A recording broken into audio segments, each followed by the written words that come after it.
Daming klaseng brushes like Filbert, angular, flat. Ito yung watercolor recommendation ko for beginners. Good quality tong mga to, pero budget friendly. Isa sa mga favorite ko for beginners, itong Superior watercolor. Itong 12 colors, perfect na to, dear.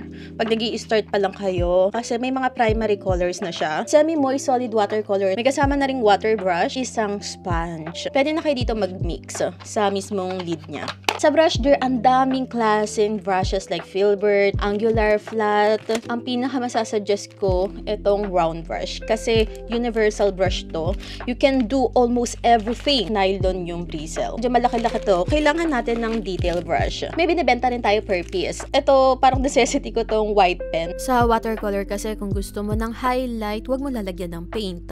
Pero minsan, nakakalimutan natin or bara-bara lang tayo. 35 pesos lang to, dear, kasi before, yung mga white pen ko maabot ng 98. Ang tawag dito ay kneaded eraser. Hindi ito totally mabubura yung mismong pencil, which is not good sa atin sa mga watercolor. Pwede mo siyang i-mold. Kunyari, maliit na yung buburahin nyo. O, yan, tulisan yung ganyan. Ayan, puro tao kunyari. Yung totoo, di ba, nai-smudge. Gamit ko dyan IB. Kaya I suggest na gumamit kayo ng mga H. Kung wala kayong H, pwede nyo gamitin tong tricks natin. Ililift lang niya yung mismong pencil, pero hindi niya totally mabubura mismong graphite.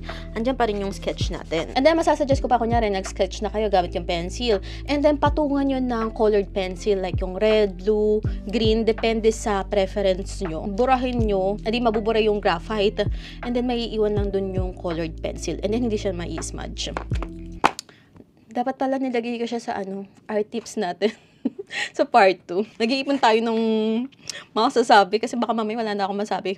Ulitin ko na lang. Any pencil naman kung anong available sa bahay ninyo, okay na yun. As a start pa lang naman, ang pinaka-importante. Paper, dear. Sa watercolor, may water yan. So, hindi basta-basta yung mga ordinary paper. One layer, okay pa yan. Patong lang tayo ng more color dyan. For lang naman, demonstration purposes lang naman. Manipis yung paper and hindi siya for watercolor talaga. Mga water, mamumuo na sa minsan sa isang lugar and magbabahel na to. Makikita nyo na konti-konti naglilibag na din yung paper. Kaya kailangan natin ng good quality paper. 300 GSM kasi to, dear. Makapal siya, mga super pricey kasi yung kapag makapal, pero super pinapamura talaga natin. So, dear, ilalagay ko dyan sa yellow basket sa comment section. Lahat ng to available sa shop natin. Dyan. Ay, nakalimutan ko pala masking tape.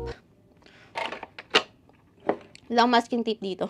Essentials, pero wala ako. Nilalagyan ko ng masking tape dito sa gilid. Kasi kapag basa yan, kahit na super kapal ng paper, medyo ma-overwork ako, ma-water. Hindi natin maiiwasan na mag-buckle yung paper. Para kapag natuyo na, matutulungan tayo na ma-straight pa rin yung paper. Pero hindi siya totally straight, dear. Matutulungan lang naman.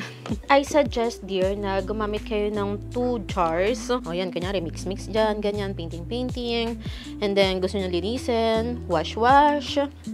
And kuha ng water dito para hindi mag-muddy yung brush nyo. Kung mahilig kayo mag-liner, like kunyari mga anime, cartoon, pwede kayo mag-add ng micron pen. Pero I suggest na kapag magfa-fine line kayo, sa last na ng painting para super crispy nung line. Pero kung medyo atat kayo, ito ay waterproof. Diba? Pwede nyo ng paintingan dyan. Kunyari, heart to. Hindi siya smudge. Lahat ng art materials ay available sa shop natin, Jeneline Sandaga. Keep creating, dear!